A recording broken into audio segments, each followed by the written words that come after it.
Hi students, in our previous video we had started the topic called Henry's law and we had derived an equation for the Henry's law. Let's recall it for 2 minutes. What did we discuss about Henry's law? The pressure over the solution that is formed by dissolving a gas in the liquid is directly proportional to the mole fraction. The pressure is directly proportional to the mole fraction.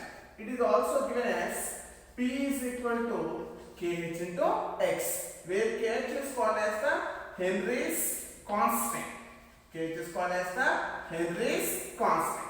See, at a given temperature and pressure, means we are fixing these two terms, temperature and pressure. So at the time, how have we written Kh? Kh is inversely proportional to mole fraction. Kh is inversely proportional to mole fraction. Means when the value of Kh is increasing, the solubility of the gas in the liquid is decreasing.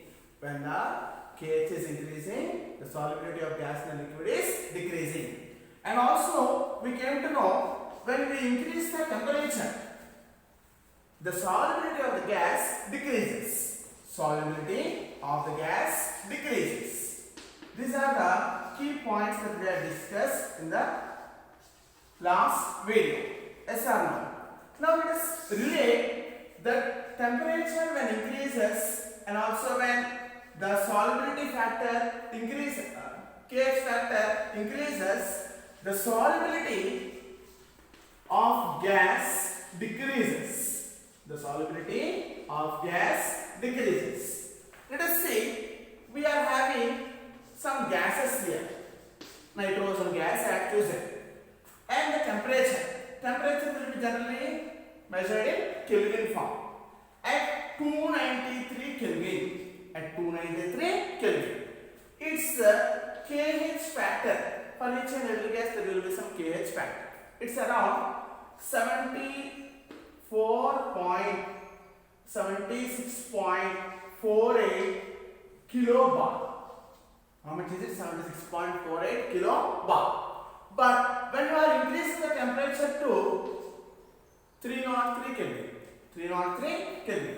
Now its Kh factor is between 88.87 kilobar.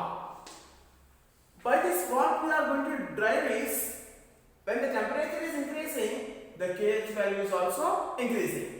If you see now 303, Kh value was increased.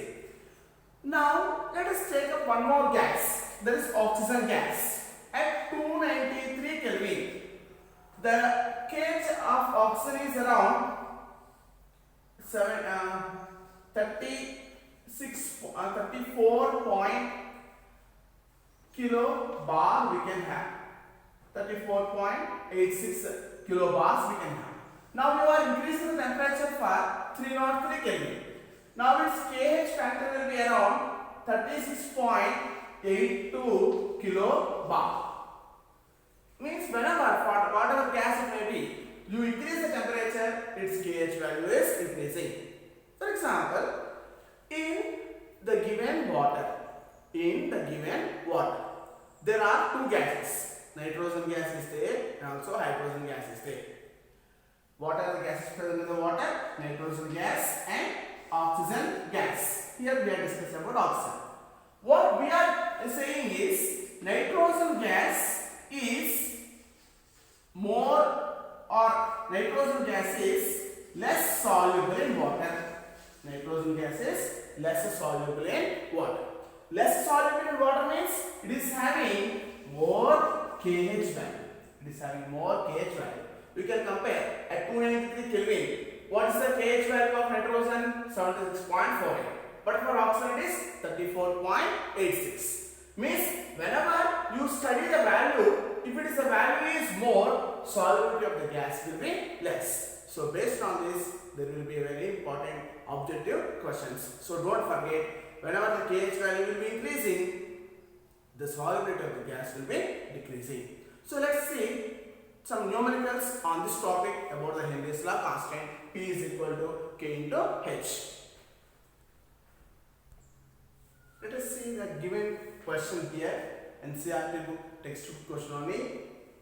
If nitrogen gas is bubbled through water at 293 Kelvin, how many millimoles of nitrogen gas would dissolve in 1 liter of water?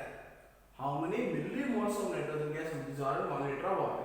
Assuming that nitrogen gas exerts a partial pressure of 0.98 bar, given that Henry's law constant for nitrogen at 293 Kelvin is 76.48 kilobars.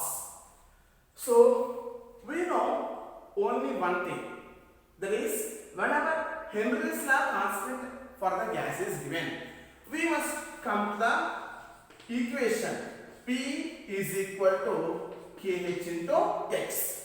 About what gas are they speaking here? They are speaking about the nitrogen gas. They are speaking about the nitrogen gas is dissolved in water. Here, what is the question? How many millimoles of nitrogen gas will be dissolved in 1 liter of water? Millimoles is the point raised there, stressed there. What does the P stands for? P stands for the pressure.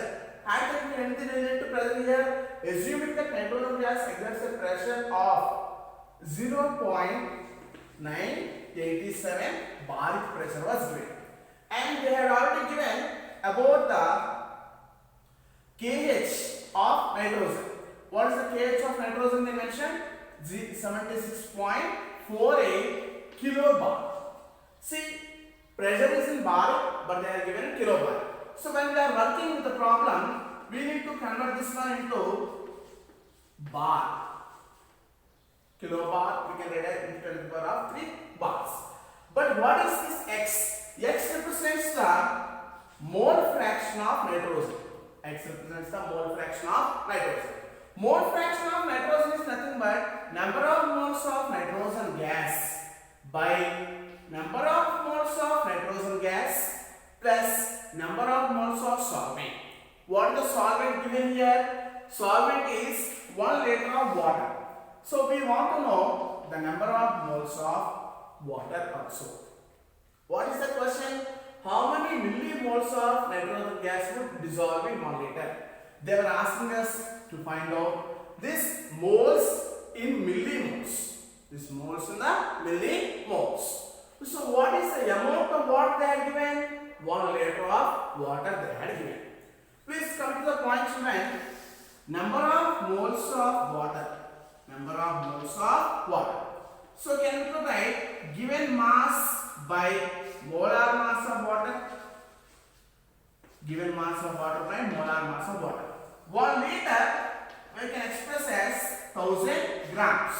So given mass of the solvent is 1000 grams by molar mass of water, H2O molecule, it is only 18 grams.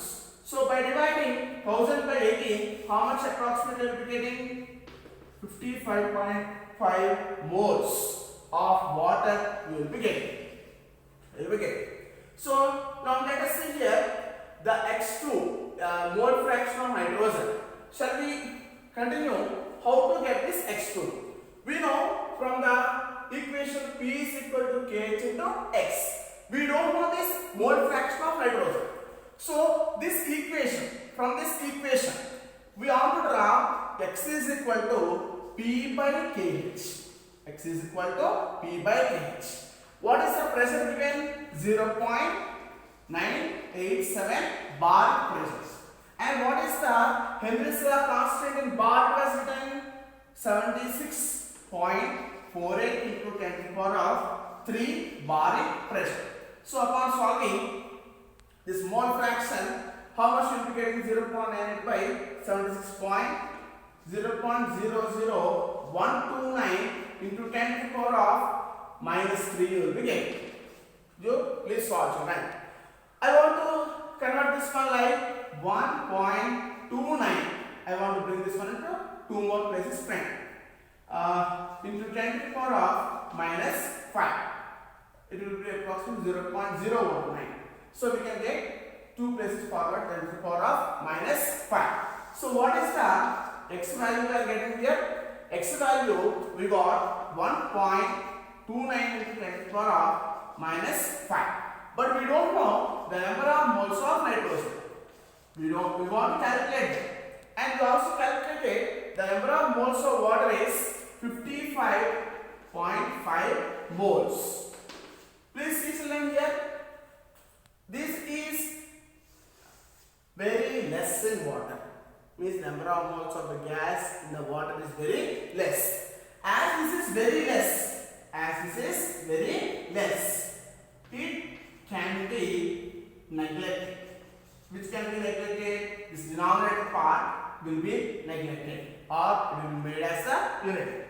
So now the final equation how we can write 1.29 into 10 to the power of minus 5 is equal to n of n2 by, you substitute the value here, 55.5, or you can calculate the n of n2, means number of moles of nitrogen.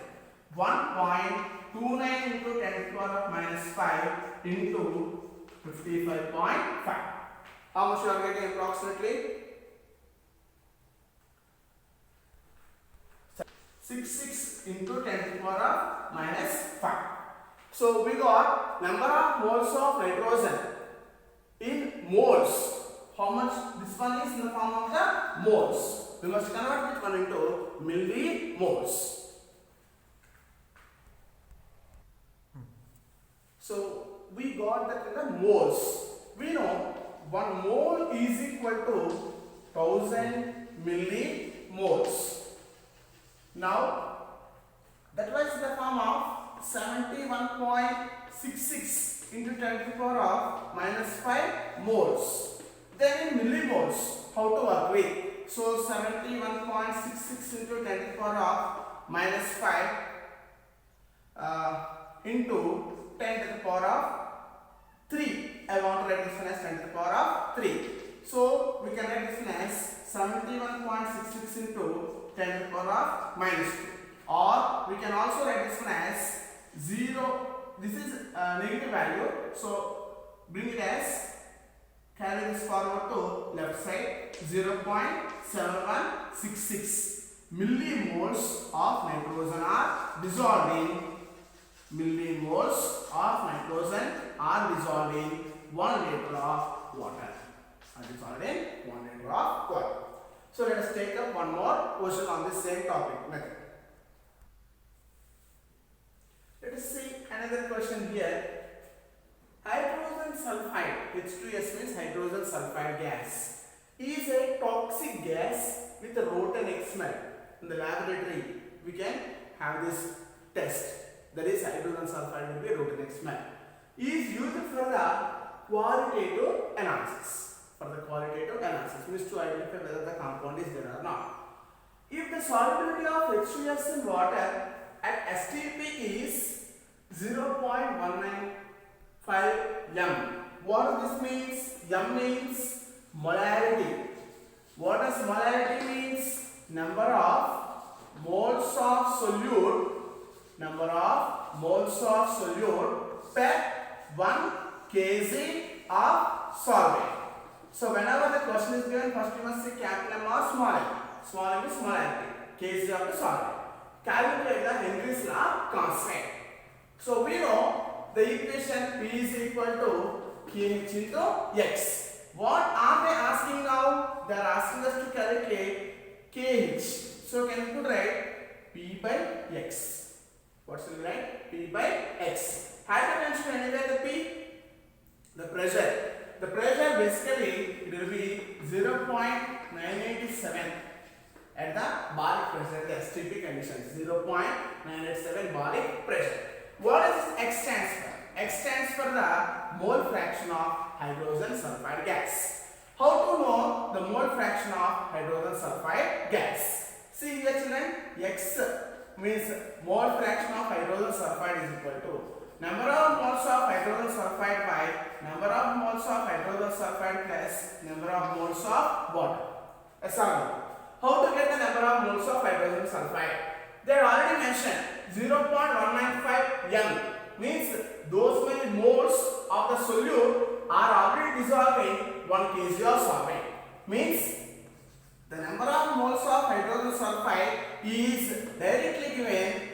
0.195. Number of moles of hydrogen sulfide is given. Now we need to know the number of moles of water. Number of moles of water is given mass by given amount. How much they are given? 1 kg of solvent we mentioned here according to molarity. 1 kg means we can convert them into 1000 grams. Molar mass of water is 18 grams. We already calculated this one. 55.5 moles of water will be there. So substitute them into this equation. Number of moles of hydrogen sulfide from the question we already got 0.195 divided by number of moles of H2SO4 0.195 plus number of moles of water is 55.5. So you please solve this one, then you will be getting approximately 0.00349 0.03498. So substitute this value here. KH is equal to P value is 0.987 by 0.003498. So you will be getting the value approximately around 282 point something. That is the KH value for the hydrogen sulfide. KH value of the hydrogen sulfide.